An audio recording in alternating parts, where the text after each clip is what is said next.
좋습니다. 오늘은 생각은 하고 사니 뭐 이런 말 가끔씩 많이 듣잖아요. 근데 우리가 어떤 생각하는 방법, 우리가 어떻게 생각하는지에 대한 그런 생각의 방식에 대한 얘기를 한번 해보려고 합니다. 이런 생각하는 방법이 이렇게 창작 활동이나 디자인에도 어떤 영향을 미치는지 그런 걸 통해서 생각하는 방법을 통해 한번 우리가 디자인을 새롭게 한번 바라보는 그런 관점과 어떤 이야기 함께 나눠볼게요. 최근에 이 생각에 관한 생각이라는 책을 한번 읽어봤습니다. 이건 데니얼 카너만이라는 미국의 노벨 경제학상을 받은 그 사람이 쓴 책인데요. 굉장히 그 내용이 생각보다 그렇게 어렵지 않고 되게 재밌게 생각에 대한 방식을 풀이하는 책이에요. 그래서 이분은 심리학자인데 심리학자의 입장에서 우리가 어떤 행동을 하고 어떤 판단을 내리고 이게 또 어떤 경제에 영향을 미치는지 이런 것들을 한번 바라보는 그런 안목이 굉장히 재밌어서 이분도 다른 학문가의 어떤 비교를 해서 편집한 능력이 되게 뛰어난 분인 것 같은데 그래서 우리가 어떻게 생각하고 그런 생각이 행동에 영향을 미치는지 그런 이야기들을 하고 있는 책입니다. 이 책에서는 크게 두 가지로 우리가 생각하는 방식에 대한 얘기를 나눠요. 하나는 시스템 1이라고 불리는 이 fast thinking은 굉장히 빨리빨리 즉각적으로 판단하는 그런 생각 시스템이고요.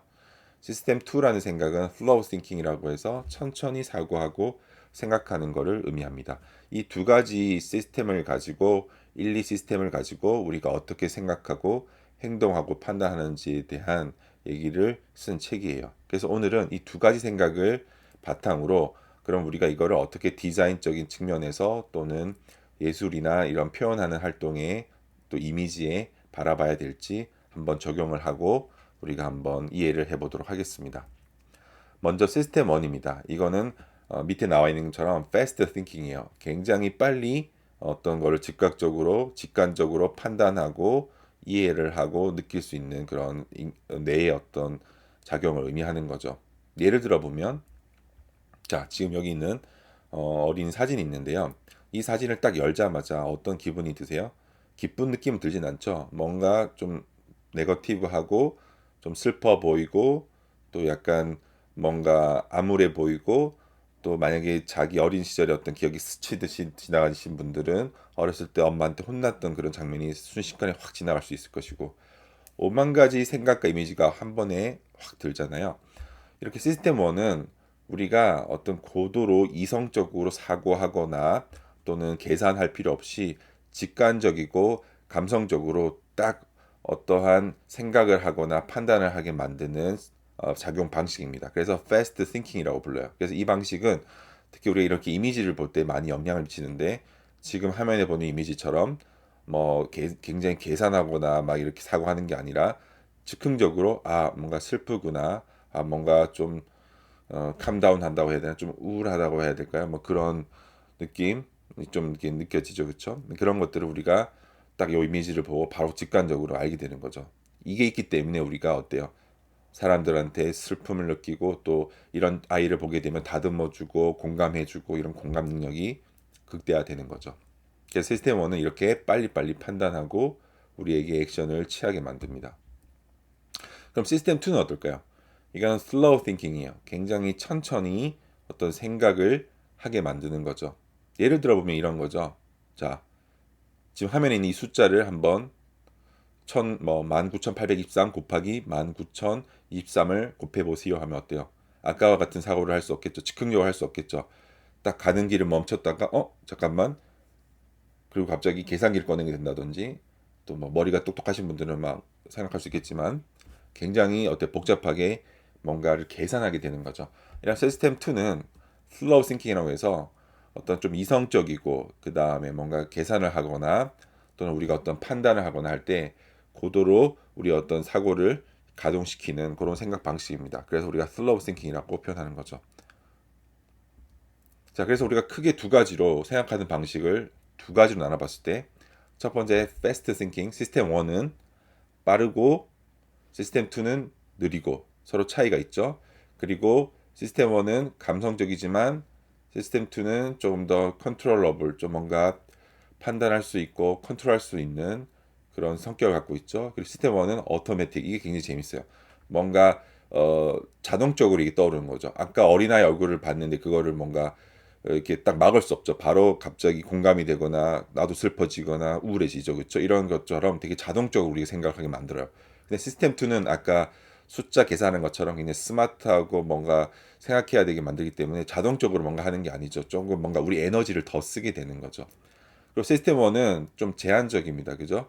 그리고 시스템 2는 레셔널하고 좀 더 좀 이성적으로 판단을 하고 이런 서로 간의 어떤 좀 차이를 갖고 있습니다. 그래서 이걸 바탕으로 한번 우리가 어떻게 좀 디자인에 적용해 볼지 한번 생각을 해봅시다. 자, 먼저 패스트 싱킹입니다. 이런 식의 어린이 사진을 다시 보게 되면 어때요? 우울하고 슬프고 좀 뭔가 되게 다운되죠, 그쵸? 기분이 굉장히 다운됩니다, 그죠? 자, 마찬가지로 여기에 모차르트 앨범을 하나 갖고 왔는데 이건 클래식 앨범이죠. 이거 보면 어때요? 뭔가 막 계산하거나 아까처럼 숫자를 계산하거나 그렇지 않죠. 이것도 보는 순간 어때요? 아, 뭔가 되게 낭만적이고 고급스럽고 클래식한 어떤 느낌을 확 받게 되죠. 이런 식으로 패스트 싱킹은 딱 우리가 주로 많이 디자인에 쓰는 분야가 이런 이미지에서 이렇게 어떤 외향적인 느낌이나 감성을 전달할 때 주로 많이 사용을 합니다. 그래서 이런 것들 보게 되면 어때요? 우리가 딱 봤을 때 여기서 뭐 고급스럽다, 클래식하다 표현을 하지 않더라도 이 분위기를 통해서 어때요? 머릿속에 감성적으로 이게 탁 받아들여지고 우리가 사고하지 않으려고 해도 그 느낌이 바로 우리한테 생각을 불러일으켜 버리죠. 그리고 혹시나 클래식을 연주했던 경험이나 들어본 사람들은 훨씬 더 그 느낌을 더 자동적으로 생각하게 만들 겁니다. 이런 식으로 시스템 1의 베스트 싱킹이라는 우리 뇌가 판단하는 능력이 있기 때문에 이런 수만 가지 앨범 디자인이 가능한 거죠. 그래서 이렇게 감성적이거나 분위기를 전달할 때는 시스템 1이 극도로 빨리 작동하고 우리의 사고에 영향을 미칩니다. 그게 있기 때문에 디자이너가 이런 감성적인 디자인을 할 수 있는 거죠. 자, 또는 이런 거 한번 봅시다. 이건 어때요? 이거는 좀 뭔가 아까와 달리 좀 펑키하고 맞나요? 좀 펑키하고 좀 약간 무질서하고 또는 어때요? 굉장히 좀 저항적인 느낌이 든다고 해야 될까요? 100% 동의하기는 힘드시겠지만 지금 제가 말한 거랑 좀 어느 정도 앞에 거랑은 달라지는 게 느껴지죠? 그건 동의하시죠? 그렇죠? 이런 식으로 이미지가 확 바뀌면서 뭐가 바뀌는 거죠? 시스템 1에서 우리한테 사고하는 이 시스템 1의 생각이 첫 번째와 두 번째가 바뀌어 버린 거예요. 그렇죠? 그래서 이미지는 어때요? 그래서 우리한테 클래식한 느낌보단 훨씬 더 반항적이고 또 아나키하다고 하니까 뭔가 무정부적인 느낌, 저항적인 느낌을 막 일으키죠. 그 이유는 뭘까요? 지금 화면에 보는 이런 무질서한 콜라주와 그리고 손으로 막 자른 듯한 이런 아주 불규칙한 이런 형태들이 어때요? 훨씬 더 반항적인 뉘앙스를 불러일으키죠. 그래서 이러한 감성적인 거와 이런 외향적인 느낌들은 전부 다 어떻다? 시스템 1을 통해서 우리한테 무의식적으로 작동을 시켜버립니다. 그렇기 때문에 이기기 때문에 우리는 어때요? 딱 봤을 때 이 두 가지 음악 앨범을 보고 전혀 다른 음악을 듣는 거를 기대하고 구입할 수 있는 거죠. 느낌이 다르기 때문에. 그래서 이거를 굉장히 잘 뽑아내는 사람들이 앨범 디자이너로서 많이 성공을 하는 거겠죠. 그 사람은 뭘까요? 시스템 1을 기가 막히게 잘 작동시키는 사람이 이런 분야에서는 뛰어난 디자이너가 되겠죠. 자, 또는 이건 어때요? 같은 음악 앨범인데 또 전혀 다른 느낌이죠. 훨씬 더 어때요? 뭔가 지오메트릭하다고 해야 될까요? 좀 기계적인 느낌이 들고 추상적이니까 아까와 또 다른 뭔가 좀 젠하고 또 미니멀한 음악이 떠오르죠. 그래서 다 세 가지 다 똑같은 음악이지만 어떻게 우리한테 시스템 1을 작동일으키냐에 따라서 전혀 다른 감성적인 느낌을 불러일으킵니다. 그래서 이렇게 여러 가지 음악 앨범들이 작동이 가능한 거고 우리들한테 글자로만 가지고 정보만 전달하지 않고 이런 감성적인 표현을 통해서 시스템 원들을 굉장히 다양한 느낌을 일으키게 만들고 우리의 사고를 극도로 다양하게 감성적인 느낌과 다양한 어떤 자동적인 어떤 판단을 불러일으키게 만드는 거죠. 이런 게 있기 때문에 우리가 음악을 들을 때 음악 앨범을 굉장히 재밌게 찾아보고 듣게 되는 겁니다. 하지만 이미지만 그럴까요? 글자도 그래요. 지금 보면 이런 글자도 어때요? 단순히 우리가 어떤 손글씨 쓰는 그런 글자가 아니죠. 이런 만화책에서나 만화영화에서 본 듯한 이런 의성어나 의태어를 상징하는 이런 만화 효과들은 어때요? 이런 글자들은 시스템 1의 작동을 불러일으키는 타이포그래피 글자들이죠. 그렇죠? 이런 건 어때요? 우리가 봤을 때 정보 전달을 하거나 시스템 2처럼 어떤 이성적인 사고를 하기 위해 전달하는 생각 방식이 아니죠. 그러니까 어때요? 훨씬 더 시스템 1의 어떤 직관적이고 감성적이고 자동적으로 뭔가 위험 신호를 알리는 느낌을 전달하게 되는 거죠. 이게 있기 때문에 어때요? 우리가 이 이미지를 딱 이 글자를 보는 순간 어때요? 아, 위험하구나 또는 뭔가 큰일이 발생하구나를 자동적으로 직관적으로 알 수 있는 거죠. 이것 또한 시스템 1의 사고를 미치는 분야죠. 이게 잘 발달된 분야가 요즘 많이 여러분들 보는 레터링이나 한글 레터링, 그 다음에 글자를 가지고 하는 이런 타이포그래피가 이런 시스템 1의 생각 방식을 적극적으로 활용을 하고 있는 거죠. 그래서 이런 수만 가지 의성 어태어가 굉장히 만화책에 많이 쓰이고 있죠. 그래서 실제로 왼쪽에는 이제 일본 만화고 오른쪽에 미국 만화인데요. 이 두 만화 중에서는 왼쪽에 일본 만화가 훨씬 재밌다라고 우리가 볼 수 있습니다. 왜 그럴까요? 왼쪽에 일본 만화는 오른쪽에 미국 만화에 비해서 어때요? 굉장히 시스템 1의 사고를 불러일으키기에 디자인되어 있기 때문이에요. 그렇게 우리가 지금 판단할 수 있겠죠. 무슨 말인지 이해되시나요? 그렇죠. 오른쪽은 어때요? 훨씬 더 시스템 2가 더 적극적으로 개입할 수 있겠죠. 거의 소설처럼 글이 빡빡하다 보니까 읽어야 되고 사고해야 되고 개입을 더 많이 해야 되고 에너지가 많이 드는데, 왼쪽에 지금 이 일본말 어때요? 확대해 보면 쾅 그려가지고 뭔가 일본어를 모르더라도 아주 그 감성적이고 또 어때요? 그 시스템 1의 생각을 불러일으키게 만드는 거죠. 그에 비해 오른쪽에 미국 만화 어때요? 시스템 1보다 시스템 2를 많이 일으키죠. 읽어야 되고 마치 소설책을 읽듯이 굉장히 조금 더 에너지를 더 불러일으킵니다. 그래서 저 같은 경우도 미국 만화보다는 개인적인 취향인지 모르겠지만 일본 만화가 훨씬 더 재밌는 것 같아요. 자, 그래서 우리가 다시 한번 보면 이런 이미지라는 것 어때요? 우리한테 아주 시스템 1의 생각을 불러일으키는 직관적이고 자동적인 어떤 감정을 불러일으키는 역할을 많이 하게 되는 겁니다. 자, 그래서 그런데 이런 이미지를 볼 때 이 시스템 1이 하나로만 존재하지 않고 여러 가지 이미지가 있을 때는 점화 효과라고 해서 어떤 시퀀스를 일으킵니다. 예를 들어 왼쪽에 노인 이미지, 가운데 있는 어린아이 이미지, 오른쪽에는 개 이미지가 있다 하면 이걸 가지고 따로 분리해서 생각하는 게 아니라 사람은 이거를 동시에 즉각적으로 보여줬을 때 시스템 1에서 어떤 생각을 할까요? 마치 어떤 이야기를 꿰듯이 점화를 시켜서 하나의 어떤 감정이나 정보를 만들어 버리는 거죠. 예를 들면 이렇게 될 수 있겠죠. 왼쪽에 어떤 노인이 아이를 바라보고 있으니까 아이가 너무 무서워서 약간 눈물을 글썽이 있으니까 걔가 와서 이렇게 짖으면서 이렇게 케어해준다 또는 울지 마라고 이렇게 해준다, 이렇게 이야기가 딱 들어가게 되는 거죠. 서로 전혀 관계없는 이미지인데 이렇게 점화 효과를 통해서 시스템 1을 통해서 우리는 어때요? 즉흥적으로 이야기를 만들어 버리고 감성을 일으키게 만들어 버린 겁니다. 이게 있기 때문에 뭐가 될까요? 그렇죠. 영화나 만화책들처럼 시퀀스를 가지는 표현 매체들이 가능하게 되는 거예요. 이해되나요? 그렇죠? 또는 반대로 한번 해볼까요? 이번에 왼쪽에 개, 오른쪽에 중간에 어린이, 오른쪽에 노인을 놓게 되면 이렇게 또 이야기가 바뀌겠죠. 개가 와서 짖으니까 어린아이가 눈물을 글썽이니까 오른쪽에 있던 노인이 측은하게 바라본다. 또 전혀 다른 맥락이 되죠. 어떤 순서로 편집하고 배치하느냐에 따라 시스템 1의 어떤 점화 효과가 다르게 작동하는 거죠. 이런 식의 이미지와 이미지 간의 간극을 통해 만화책이 또 만들어지고 이게 쭉 연결되면 또 영상이 돼서 영화가 만들어지는 거죠. 이런 걸 통해서 세르게이 에이젠슈타인이라는 그 러시아의 영화 감독은 몽타주 이론을 만들어내요. 몽타주 이론은 지금 아까 봤던 이런 시스템 1의 점화 효과처럼 이미지와 이미지끼리 이 사이사이에 새로운 충돌이 일으켜져서 새로운 이야기와 그 다음에 개념이 만들어진다라고 설명을 하는 겁니다. 그래서 이걸 통해서 세르게이 에이젠슈타인은 영화를 찍으면서 다른 이미지들을 영상을 배치를 통해서 새롭게 감정을 불러일으키거나 감정을 폭발시키거나 충돌을 시켜서 우리한테 아주 상징적인 이미지를 불러일으키게 만드는 사람이죠. 굉장히 영화 역사에서 굉장히 중요한 감독인데요. 이 사람이 만든 그러면 영화를 한번 잠깐 짤막하게 클립을 보면서 같이 한번 얘기 나눠볼게요. 과연 이게 어떻게 우리 시스템을 작동시키는지 한번 생각해 봅시다. 이거 하나 보겠습니다.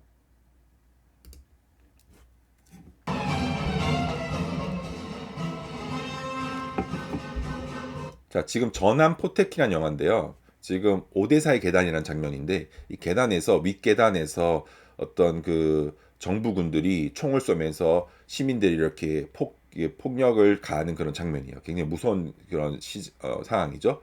이 장면에서 위에는 정부가 있고 밑에는 사람들이 도망가고 이런 식의 어떤 장면을 배치를 통해서 굉장히 다양한 이미지를 섞어가지고 어떻게 이미지가 결합돼 있고 우리한테 몽타주를 일으키는지, 즉 시스템1의 작동을 일으키는지 한번 생각해 봅시다. 이렇게 쭉 내려오죠. 사람들이 이렇게 쭉 군인들이 내려오죠.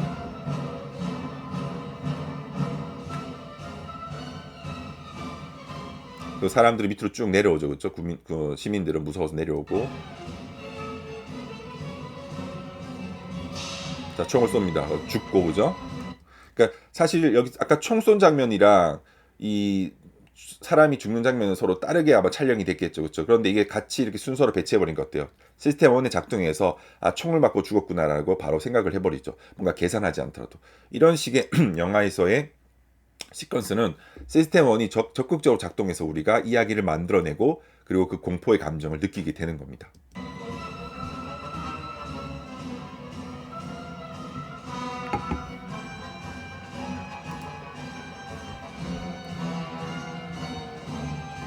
자 이번에는 어떤 연인이 등장하고 있죠. 연인이 이제 통해서 어때 하나의 인물로 또 극도로 클로즈업 됐습니다. 불특정 다수를 비추는 큰 앵글에서 초점이 맞춰져서 한 사람의 감정을 불러일으키죠. 이 여인의 표정을 통해 어때요? 우리는 지금 아까 개 어린아이 노인처럼 지금 군인 군중 여인으로 이미지가 어때요? 바뀌면서 시스템 원이 또 다르게 이야기를 만들어내죠. 또 다른 어떤 공포와 또 어때 이 표정을 통해서 어때요? 굉장히 지금 위험하구나를 바로 느끼게 됩니다. 그리고 이 연인은 지금 이 상황과 독단적으로 따로 존재하는 사람이 아니라 이 상황 안에 같이 있기 때문에 어때요? 굉장히 더 공포스러운 느낌을 배가시키는 거죠. 이런 식으로 이미지와 이미지가 연결돼서 하나의 영상이 되는 순간 시스템1은 더 많은 이야기와 감성을 불러일으키게 됩니다.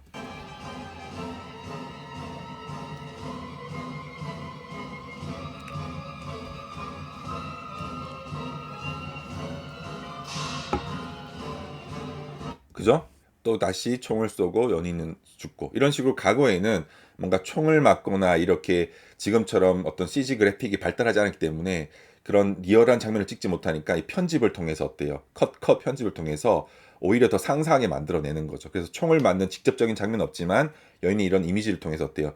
총이 맞았다는 정보를 이해하게 되고 또 우리는 그 감정을 시스템 1을 통해서 아픔을 느끼게 되는 거죠. 이런 식으로 몽타주, 컷 편집을 통해서 우리는 이미지의 충돌을 통해 영상이 훨씬 더 공포스럽고 아픔을 느끼게 과거 영상에서 만들었습니다. 요즘은 그게 CG가 발달했기 때문에 직접 총을 쏘면 되겠지만 과거에는 그런 테크닉이 없었으니까 이런 몽타주 이론을 통해 시스템 1을 작동을 불러일으키는 컷 편집이 훨씬 많았겠죠. 자 그리고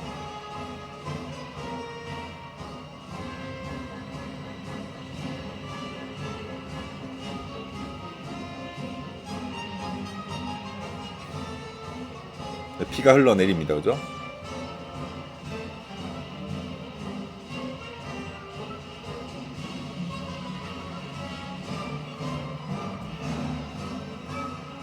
자 이제 그 군인이 내려오는 순간 조금만 넘어가 볼게요.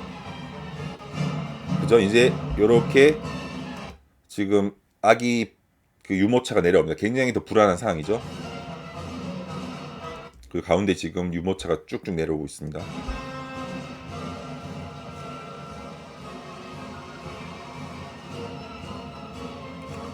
자, 또 다른 연이 등장하죠. 이건 뭘까요? 그 유모차를 걱정하는 장면을 우리는 이해해버리죠. 그쵸? 이런 식으로 편집을 통해서 시스템은 어때요?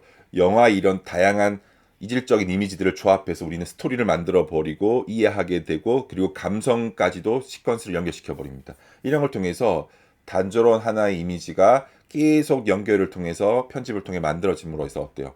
우리는 아까 봤던 요 점화 효과처럼 이미지와 이미지 사이에 시스템 원이 작동을 해서 이야기를 만들고 그리고 그런 감성을 훨씬 더 배가시키게 우리는 영상을 이해하고 보게 되는 거죠. 그 시스템은 얼마나 중요한지 이해해야 되겠죠. 이 능력이 있기 때문에 영화와 만화와 이런 그래픽 디자인과 뭐 만화책들 다 만들어지는 겁니다. 실제로 이 전함 포테키라는 영화를 그 현대에 와서 그 편집 장면이 너무나 유명했기 때문에 언터처블이라는 영화에서 그거를 패러디를 합니다. 그거도 한번 같이 한번 볼게요.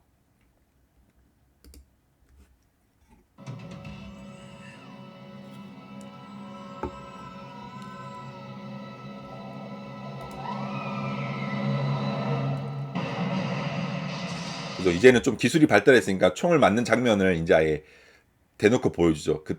과거에는 그런 걸 보기 힘들었으니까, 그죠? 이제 대놓고 이제 총을 쏩니다.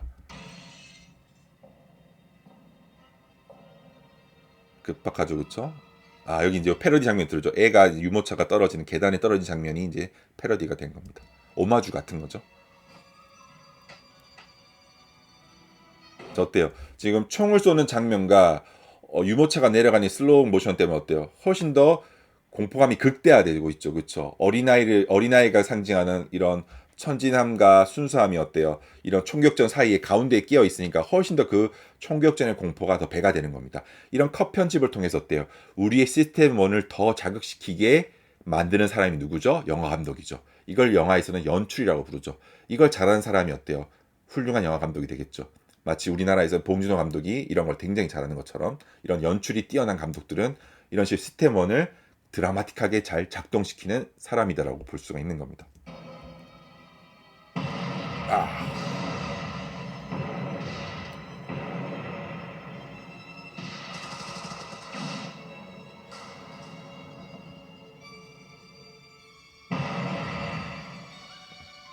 이렇게 딱 유모차가 가운데 들어가고 이 연인이 어때? 아까 전화 포테키에 있었던 연인과 굉장히 똑같죠, 그렇죠? 오마주를 한 거죠. 이런 걸 통해서 우리 머릿속에 어때? 지금 이 짧은 영상을 보는 순간 공포감과 불안감과 그 다음에 어떻게 해야 되지 하는 그런 심리가 굉장히 오묘하게 섞이면서 어때요? 우리가 영상을 보는 재미와 그다음 영화를 보는 이유가 되는 겁니다. 자, 이런 걸 통해서 우리가 지금까지 봤던 이 점화 효과를 통해서 이 시스템 1 작동하는 걸 봤는데요. 그러면 우리가 이런 걸 통해서 우리가 생각한다고 했을 때 그럼 시스템 2는 어떻게 또 디자인 영향을 미치는지 한번 봅시다. 그리고 한 가지만 더 얘기하자면 시스템 1은 우리가 봤던 이런 인스타그램에서도 시스템 1이 많이 작용을 하는 것 같아요. 우리가 인스타그램에서 저도 인스타그램 굉장히 많이 보는데 보면은 이미지도 보고 스토리 보도 보면서 이런 걸 왜 볼까요? 우리가 좀 힘들 때 인스타그램 많이 하고 있죠. 그 이유는 뭐냐면 시스템 1은 아까도 말했지만 뭔가 자동적으로 생각을 만들어 버리고 감정을 불러일으키기 때문에 어때요? 많은 에너지가 쏟을 필요가 없죠. 시스템 2에 비해서. 그러니까 어때요? 인스타그램은 전형적인 시스템 1을 작동시키는 그런 오락거리 엔터테인먼트 플랫폼입니다. 그래서 우리가 이미지를 볼 때 어때요? 소설책이나 책을 보듯이 많은 에너지가 들어갈 필요 없죠. 즉흥적으로 어떤 감정을 느끼고 이미지를 통해서 어떤 스토리도 이해하고 또 감정도 트렌드도 쫓아가듯이 그래서 이런 패스트 싱킹을 하기 때문에 인스타그램을 많이 하게 되는 것 같아요. 이미지를 많이 보는 거니까 그렇죠? 자 그러면 이제 그럼 시스템 2에 대해서 한번 봅시다. 시스템 2는 시스템 1에 비해서 어때요? 굉장히 천천히 좀 뭔가 사고를 해야 되고 그다음에 좀 이성적이라고 했습니다. 그죠? 그럼 이게 어떻게 우리가 하는 창작 활동에 영향을 미치는지 한번 볼게요. 자, 예를 들어 이게 슬로우 싱킹입니다. 지금 봤을 때 이건 어때요? 굉장히 잡동사니 같은 이런 이미지들이 있는데 이걸 그냥 뭔가 다이나믹하다 또는 뭐 컬러풀하다 이렇게 시스템 1으로 받아들일 수가 있지만 예를 들어 이렇게 이런 모양들을 분류해서 A는 A 모양끼리, B는 B, C는 C, D는 D, E는 E 이런 식으로 어떤 이미지를 분류하고 나눠가지고 글자를 만들어 버리거나 또는 크기를 통해서 라이트 레귤러 볼드를 통해서 글자에다가도 어떤 시스템을 부여해 버리면 어때요? 그냥 즉흥적인 이미지에서 어떤 시스템과 체계를 갖고 있는 이미지로 바뀌고 문자로 바뀌게 되는 거죠. 이런 식으로 우리가 분류하고 나누고 이렇게 이미지를 이렇게 체계적으로 시스템을 나누는 활동도 우리가 슬로우 싱킹이라고 볼 수 있는 겁니다. 이걸 굉장히 많이 하는 분야가 이제 글자를 만들거나 아니면 이런 타입을 다루는 분야에서도 이런 걸 많이 하겠죠. 자, 또는 이건 한번 보면 어떨까요? 이거는 I am a camera라는 책인데요. 영국에 있는 디자이너 GTF라는 디자이너가 만든 책이에요. 그럼 이거는 시스템 1으로 생각하게 되면 어때요? 뭔가 해변가에 있는 어떤 어린아이 둘을 통해서 어때요? 와, 뭔가 낭만적이다, 순수하다, 뭐 파라다이스다 이렇게 느끼게 된다면 시스템 1으로만 이해하는 건데 이거 가만히 보게 되면 어때요? 책은 책인데 뭔가 한 가지 이상하죠. 뭐가 이상할까요? 그쵸? 책 표지가 없죠. 그러니까 어떻게 돼요? 뭔가 어색하죠. 책 표지가 없네. 누가 찢었나? 근데 찢은 건 아니에요. 지금 보면 찢은 흔적은 없어요. 그러니까 이거는 책은 책인데 책 표지가 없기 때문에 뭔가 형식이 모호하죠. 그쵸? 그래서 쭉 둘러보면 바로 책 표지에 책 글자는 없고 바로 캡션이 들어가서 사진책이 바로 시작돼 버려요.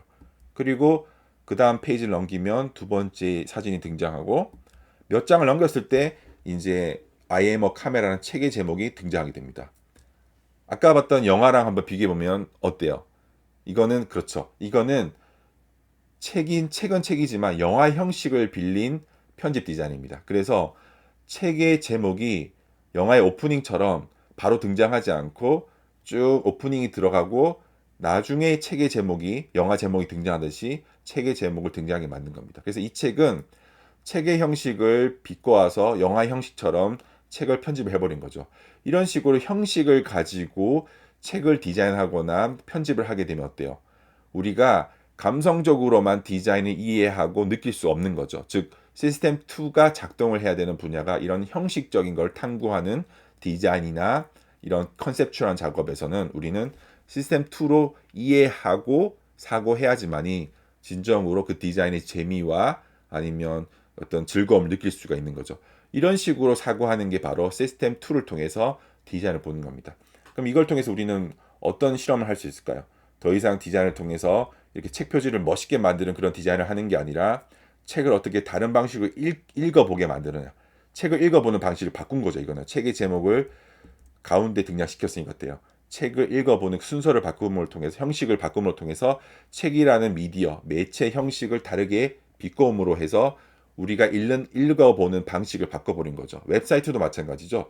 웹사이트 중에 좀 아주 유니크한 웹사이트는 어때요? 느낌만 좋은 게 아니라 뭔가 웹사이트의 디자인을 다르게 해서 남들과 다른 경험을 불러일으키게 하는 거죠. 이런 것들은 전부 다 우리가 읽어보는 방식, 웹사이트를 경험하는 방식, 이런 경험의 방식을 바꿔버리는 작업들이 굉장히 뛰어난 작업이겠죠.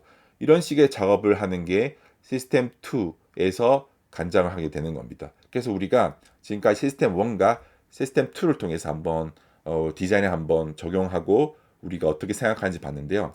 우리가 다룬 이런 디자인 분야도 단순히 감성적으로만 뭔가 접근하는 게 아니라는 걸 알 수가 있겠죠. 그렇다고 감성적인 시스템 1의 사고가 나쁘다는 게 아닙니다. 이 시스템 1과 2의 사고를 통해서 우리는 어때요?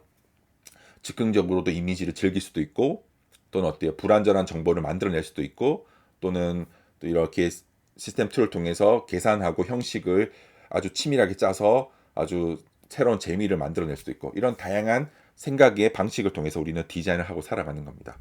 그래서 이런 시스템 1은 어떻게 보면 굉장히 불완전한 정보를 불러일으켜요. 왜냐면 아까 봤던 그 영상을 보면서 우리가 아시겠지만 이미지가 계속 흘러나오기 때문에 나만의 방식대로 감성적으로 이미지를 연결하고 감정을 느끼기 때문에 잘못하면 이런 왜곡될 수도 있고 고정관념이 생길 수도 있어요. 그럴 때는 시스템 2를 통해서 한번 점검을 해봐야 됩니다. 지금 내가 생각했던 게 바르게 이해했나 또는 뭔가 문제가 없나 이렇게 한번 되짚어 봐야 되는 거죠. 그래서 제가 볼 때 좋은 디자인은 이런 시스템 1과 시스템 2를 통해서 다양한 사고와 느낌을 동시에 불러일으키는 작업이 아주 좋은 작업이라고 저는 생각을 합니다. 그래서 이런 방식을 통해서 여러분들이 한번 이 두 가지 생각 방식을 통해서 앞으로 디자인을 한번 분류해보고 생각해 보신다면 훨씬 더 디자인을 바라보는 안목이 커지겠죠. 자, 그래서 오늘 한번 이렇게 생각하는 방식 두 가지를 통해서 한번 이미지를 바라보고 디자인을 바라보는 방식에 대한 얘기를 해봤는데요. 이 방식에 대해 이해를 했으면 여러분들도 앞으로 디자인을 한번 표현하는 입장에서 좀 더 실험적인 생각과 표현들을 해볼 수가 있겠죠. 자, 이걸 통해서 여러분들이 앞으로 매일 한번 이렇게 생각해 봅시다. 아침에 일어났을 때 내가 우유를 마신다고 했을 때 그냥 즉흥적으로 이렇게 우리가 컵에 우유를 마시죠. 근데 이거는 전형적인 시스템 1이 일으키는 생각이겠죠. 늘 우리가 했던 방식으로 그냥 우유를 먹고 하다 보니까. 근데 갑자기 여기 우유가 딱 봤는데 흰색이 아니라 보라색이었다. 그럼 어때요? 갑자기 우리가 어때요? 뭔가 시스템 2의 사고를 일으키죠. 뭔가 위험하니까 이게 왜 그랬을까? 보라색은 뭐지? 이거 어떤 독인가? 이렇게 막 생각하게 되겠죠.